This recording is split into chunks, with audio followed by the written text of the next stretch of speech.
Welcome, everyone, to the Ask January Live. Today, we are joined by Jessica Huff, one of our just really recent Wholeness coaches, officially last night, and just hearing her story of her journey through the women's school and just kind of what led her to contribute and help other women has really been just a gift to me. So, Jessica, welcome. Thank you for being here.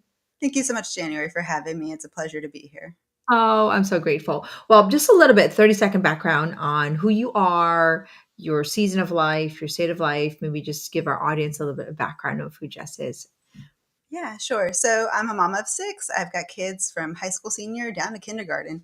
It is definitely an adventure. And you know what? It's so exciting and just great. It's exciting is the right word. Having a mama of eight. So wow. So you said your oldest is 17. 17, Mhm. So and 17, 14, 11, 9, 6, and 5. I love it. See, you're in good company. Yeah. So if you were to describe Jess in 3 words, how would you describe you? That's a great question. So the first word I have is patient. Hmm. And that's definitely a skill I've had to build. Patient with myself and my growth in this journey, patient with my family and my kids, and just patient in the season of life. Patience. Right. And It's not my strong suit, but oh, it sanctifies me. It really does. It helps me become a better January.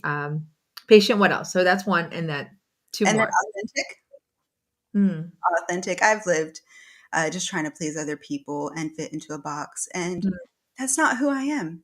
I am quirky and on the I other love end, it. I will have a deep conversation with you and we can talk about struggles and how, what has maybe worked or what hasn't and overcoming those struggles.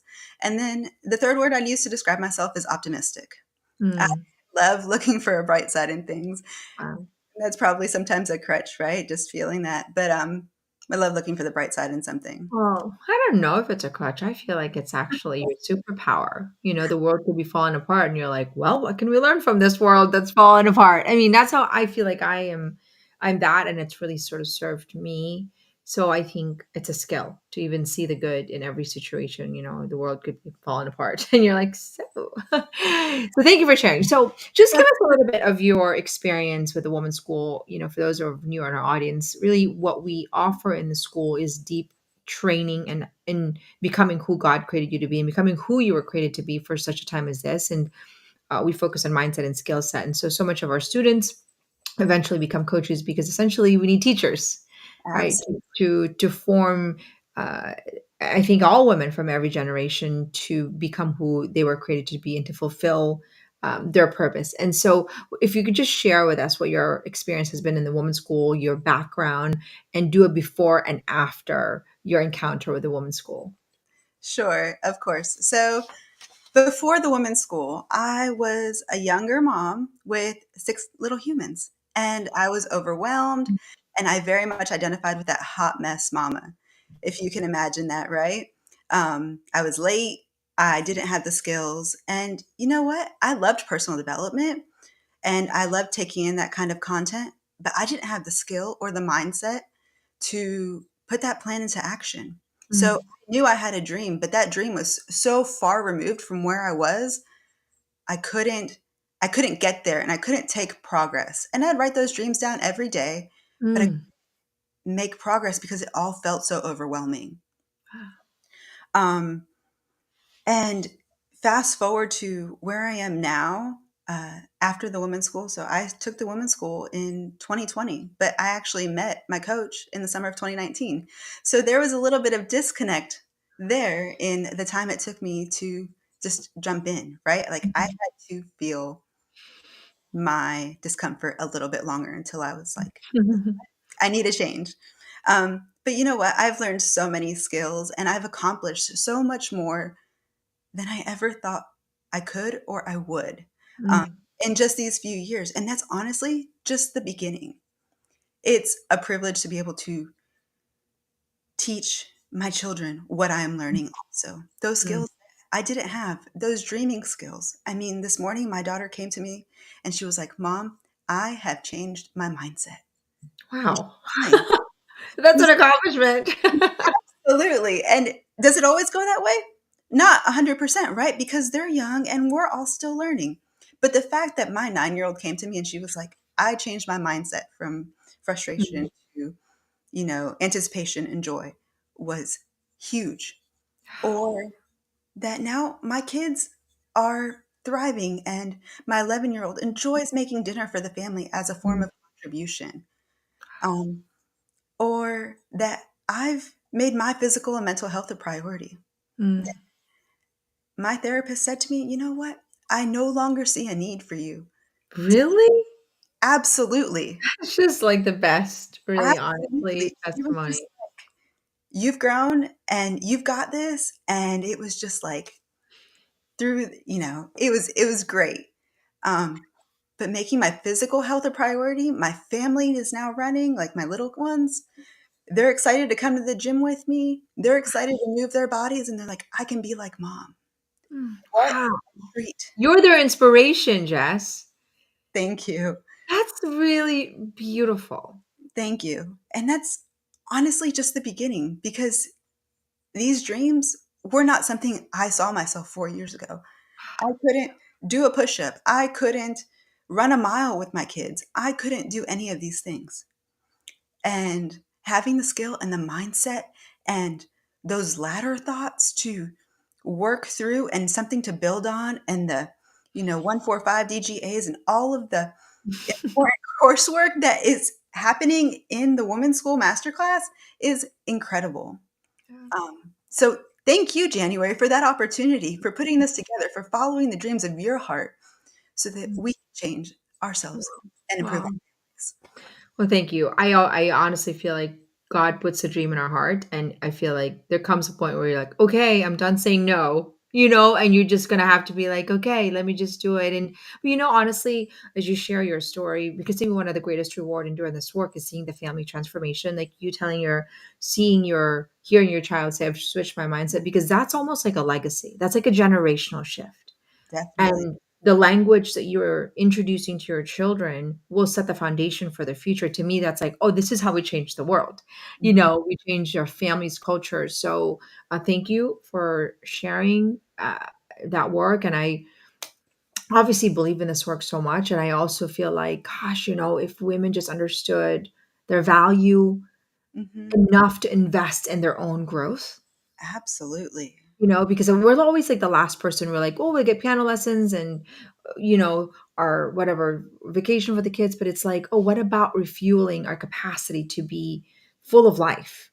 Right. And Absolutely. it's just a real shame. And obviously that's our vision here. But how has skills changed the way you even view challenges in your life? Yeah, so it's definitely changed even just my perception of it. Um, because you say this often, but overwhelm is just being underskilled. And building a skill builds competence, but also confidence, right? Yeah. And so as we slowly build those and add those into our arsenal, then we can make our life so much easier. Something that was once hard is now easy. Yeah. Yeah. It's Definitely. just a skill away. I was just speaking to a woman yesterday and she's like, "Oh no, my preteen was Mhm. having a really hard time with social connection. Like he just didn't know how to have friends, he didn't know how to read people." And I was like, so I asked her, I was like, well, what skill do you think does he need to overcome that social incompetence? And it Mhm. was sort of like a shock question, and Yeah, most of us are, because it's like we never think about it as like, oh, he just has a problem. I need to sort of help him, but we never think, well, what skill? And so her mind kind of got going. I said, remember, there's hundreds of skills. He yeah, probably needs a good 10 of them. And it was sort of like a veil lifted. It's like, oh, so I need to teach him how to read cues, and then I need to teach him to ask better questions. I need to teach him his body tone. And I'm like, yeah. A lot of times we go to therapy because something's wrong with my child, and then you've got ADHD, or maybe they just need a couple of skills to focus. Do you right. see, like, it becomes then kind of like, if this is not, this is simply a skill. And if you learn the skill, you overcome the roadblock.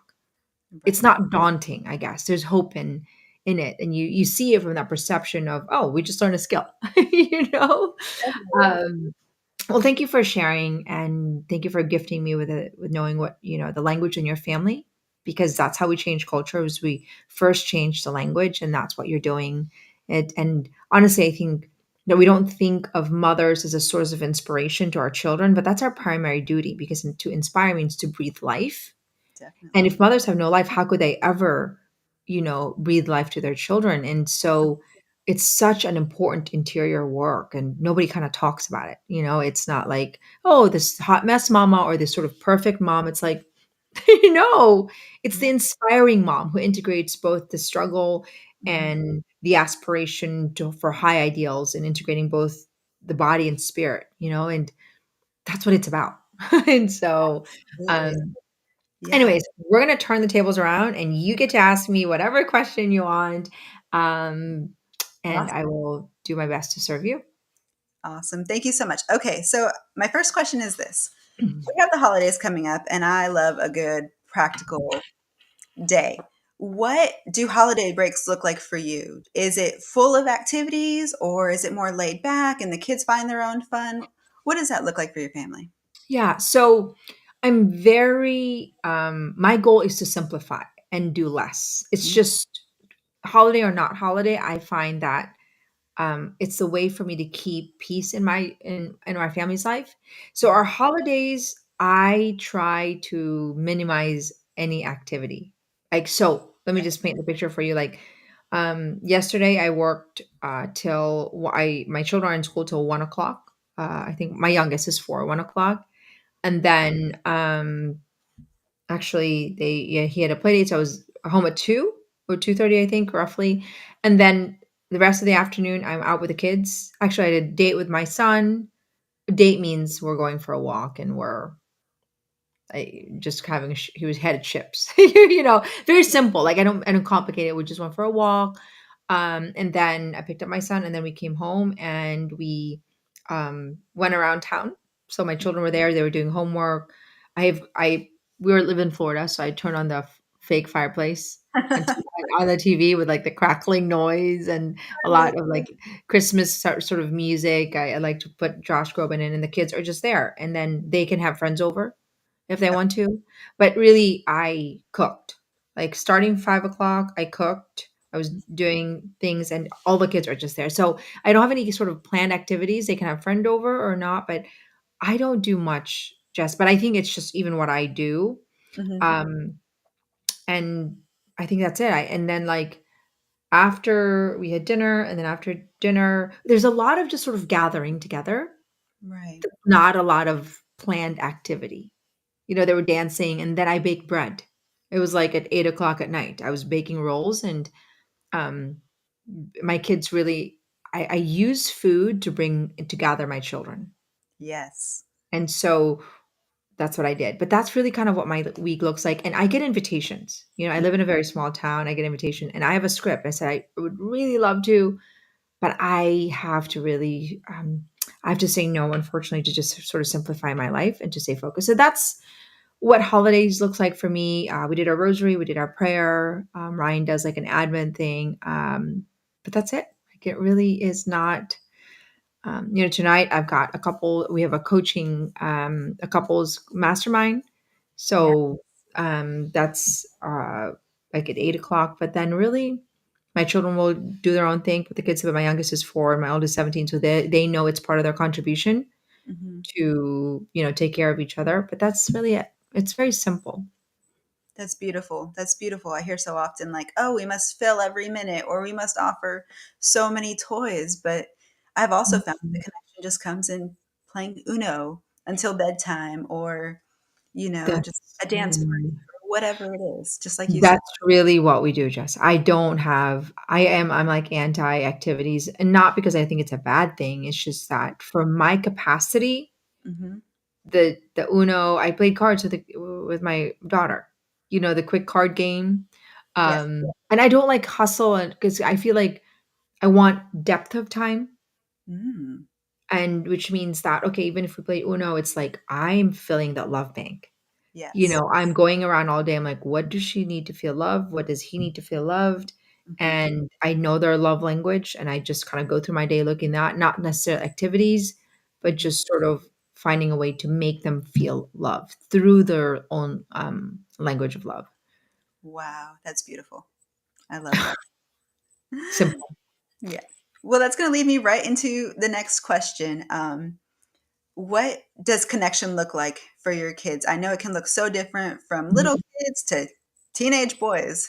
Yeah. What does that look like for you?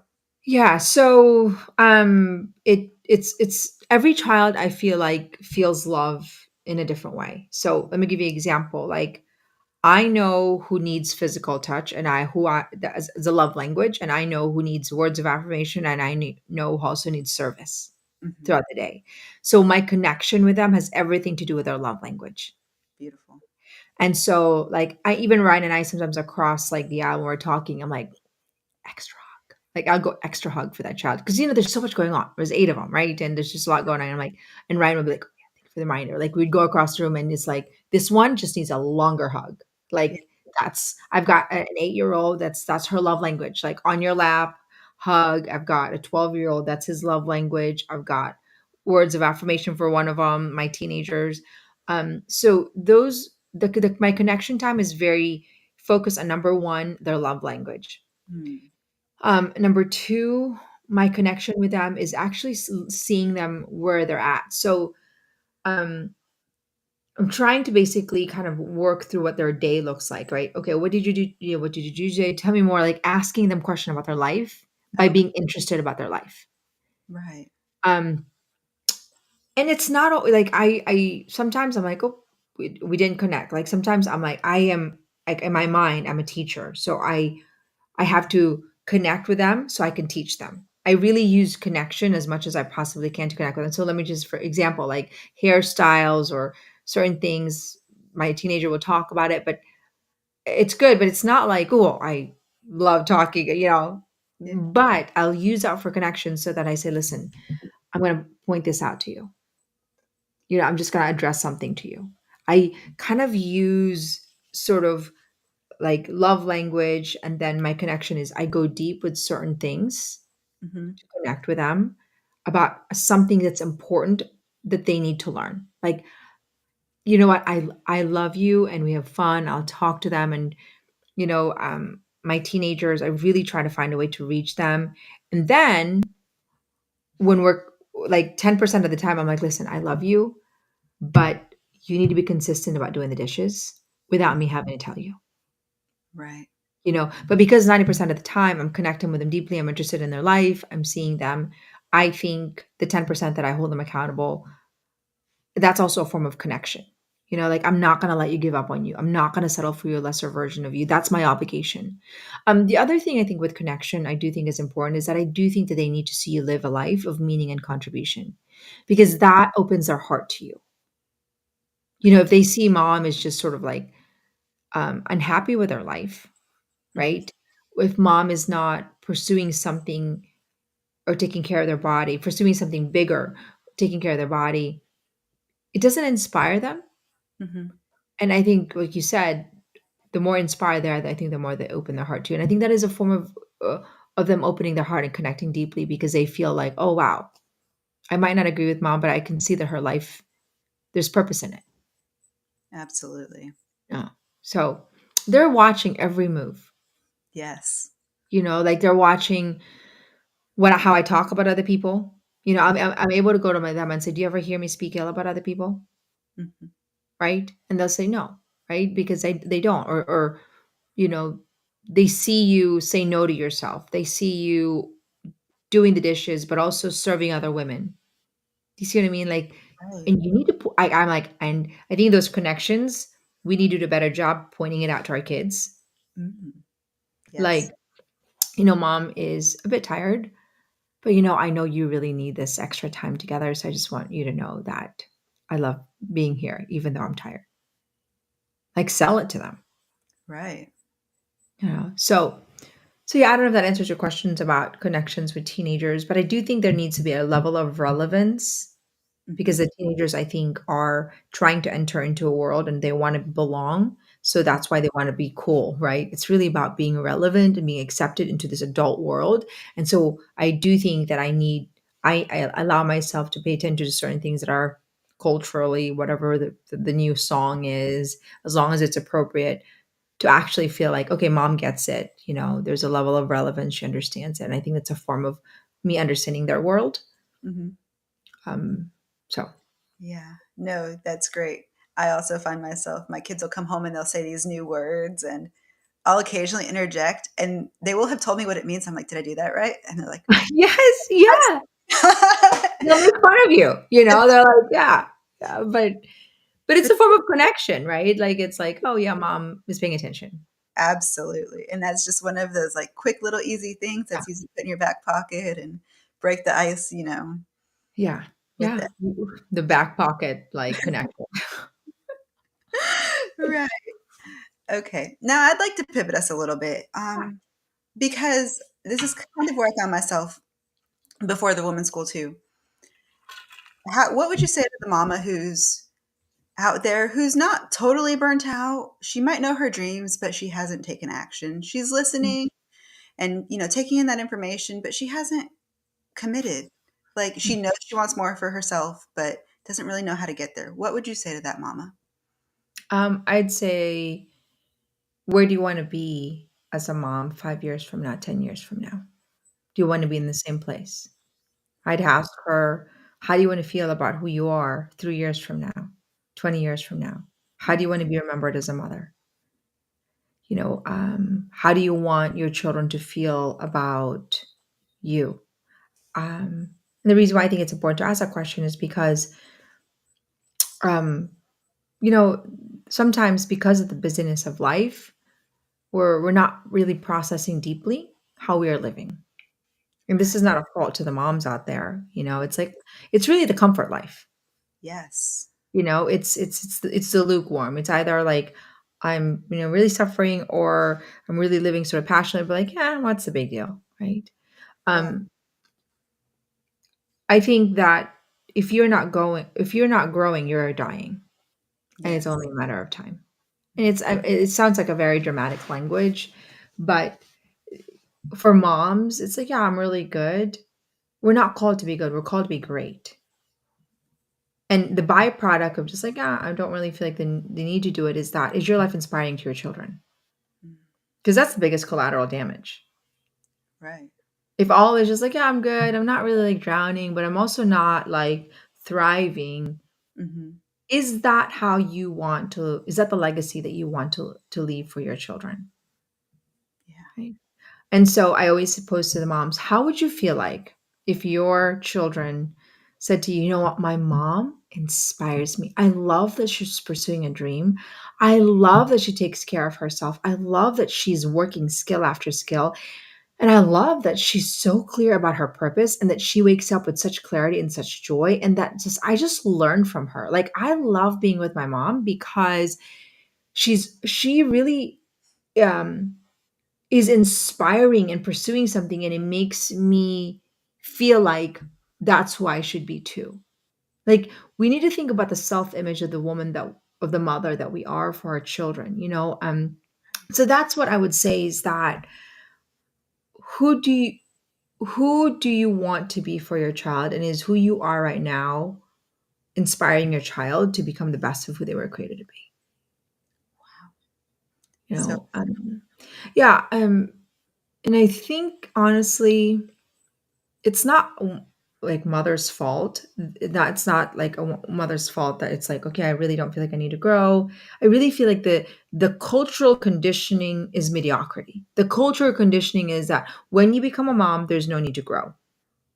And we're trying to replace that in the women's school. When you become a mom, it's when you fast track your growth, because now there's people actually watching you. Like, it should be a shift of mindset, like what your child said, Mom, I changed my mindset.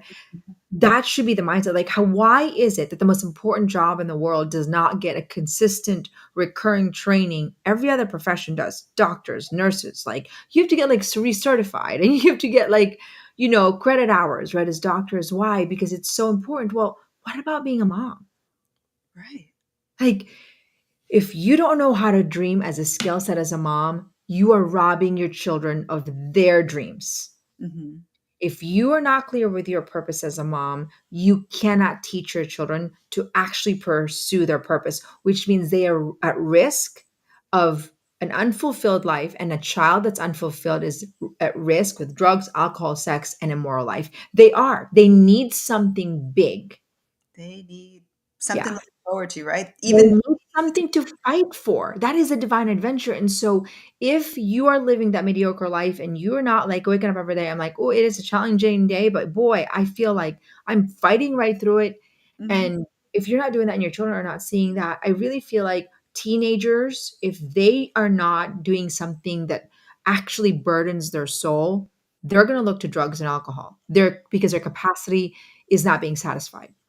yeah, We're not giving our teenagers big work. We're babying our teenagers. We're mhm, not giving our teenagers, like, listen, you've got a contribution. This is insufficient. No, thank you. You need to rise up. Instead, we're like, well, what do you think? Let me talk to your teacher. And, and it's like they're not fulfilled. mhm, They're right, not fighting for something. right, and you know what? Honestly, like, in 8 months, 6 months, my oldest is gonna be off to college. He's gonna be off at his, next level, next endeavor. Does he have those skills that he needs to be a functional human? Does he have that moral compass?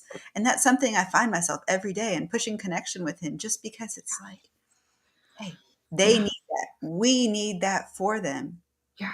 I knew what it was like to be out and young and not know what I was doing. I was like, I got a baby. Like, you know, Yeah. We I get just in trouble. set. Yeah. And it's hard. It's hard. And you can pick your hard, right? You can pick your underskilled hard, or you Yeah. can pick your leveling up hard. Yeah. Yeah. Which one do you pick? Yeah.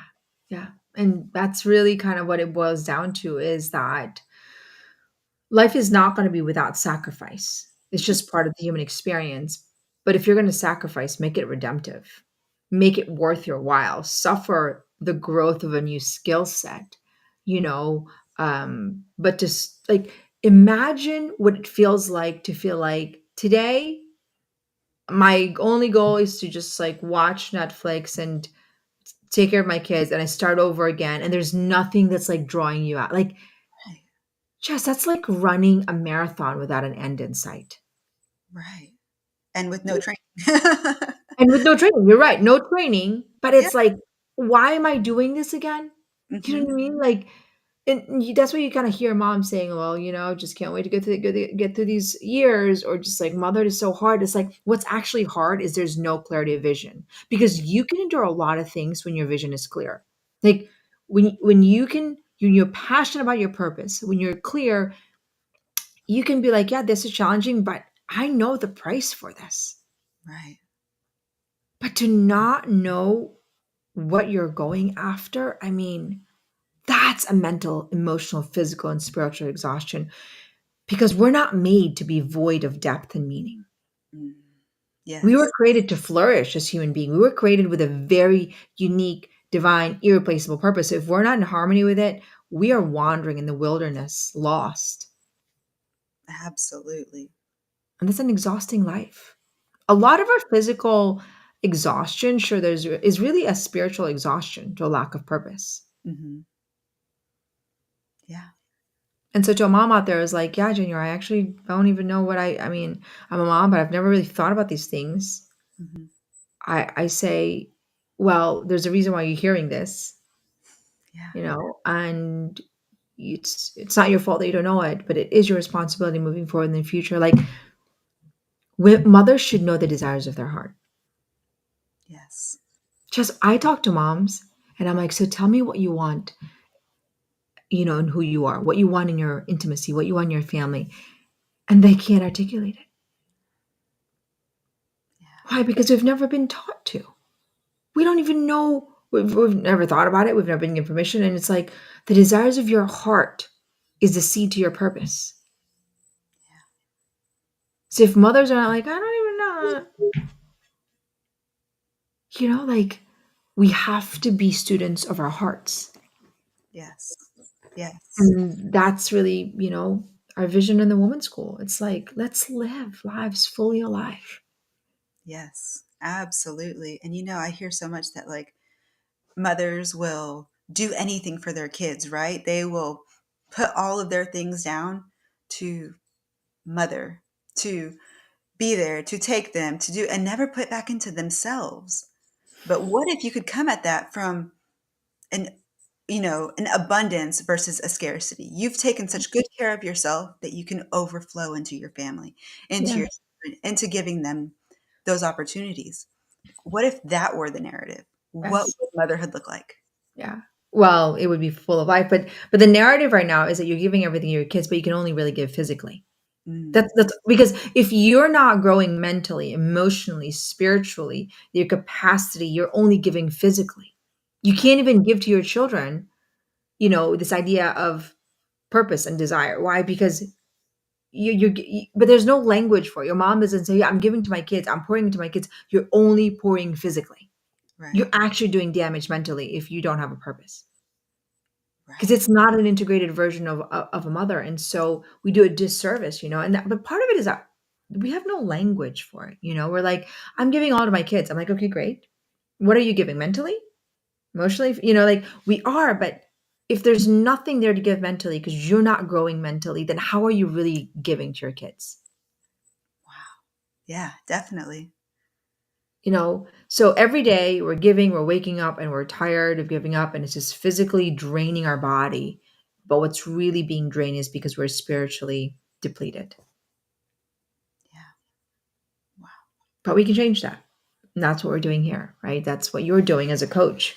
And if anybody here is listening to Jess, like, now is the time to invest in your growth. And that's what Jess is just certified for. Like, you've gone through the women's school, you're a student of the women's school, now you're teaching women. It's really because we're all called to be teachers. And that's what you're doing, Jess. You're teaching women how to live lives that are fully alive. How do you do that in every part of your life? That's what you're doing. I mean, this is not a January Donovan show. This is really about women leading the next generation. It's like we can't go on living lives where women are living lives of quiet desperation, right? We need teachers, we need models. Mothers are teachers. That's what they are. They're nurturers. And so that's what you're doing, Jess. And so I just want to honor you. I want to thank you. And I want to invite anybody here who's listening, join Jess's mastermind, reach out to Jess and journey. Make being a student part of your narrative as a mother, as a woman, as a wife, Yes, because that's how you get to change your future generation. There's no other way. absolutely. Well, thank you, Jess, for being here. I think we're up for time and for honoring us with your words and your kindness and your work. I think your work has just begun, just as our work here in the home school has just begun. But it's an exciting time to be a woman because I think we're ready for deeper work. We're tired of the fluff. You know, we Yeah, want our vision is to make students out of women and mothers and make that part of a way of life, right? We eat to nourish our body, we study to nourish our mind and our spirit. And that's how we need to see motherhood. That's how we need to see womanhood. And so we're leading the charge. And so thank you. thank you so much, January, for having me. It's been an absolute pleasure. Oh, my pleasure. Well, to the next show. If not, Merry Christmas, Happy New Year, and we are going to see you 2025. Absolutely. Merry Christmas.